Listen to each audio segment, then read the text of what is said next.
English बोलती दफा जब आप किसी इंसान को सलाह देते हैं तो आपके पास दो तरीके बने। पहला तरीका है जैसे मैंने आपसे बोला कि भाई साहब आपको टाइम पे आना चाहिए, तो मैं इसे इंग्लिश में बोलूंगा you should come on time. और इसी बात को बोलने का जो दूसरा तरीका है वो है you had better come on time. अब इन दोनों में अंतर भी है, मैं आपको बताने वाला हूं केवल और केवल 30-35 सेकंड में। जब आप किसी इंसान को सलाह दे रहे हैं शुड के साथ तो आप नॉर्मल बात कर रहे हैं, टाइम पे आना चाहिए आपको, you should come on time.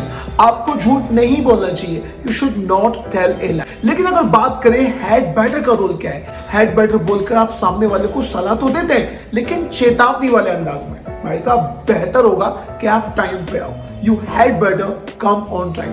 बेहतर होगा कि आप उससे बात ना करो, you had better not talk to me, you had better not talk to me. तो अब आपको याद रखना है कि जब आप नॉर्मल बात कर रहे हैं, नॉर्मल सलाह दे रहे हैं तो आपको इंग्लिश में शुड के साथ बोलना है। लेकिन जब आप किसी इंसान को चेतावनी वाली बात बोल रहे हैं तो वहां आपको बोलना पड़ेगा हैड बेटर के साथ में।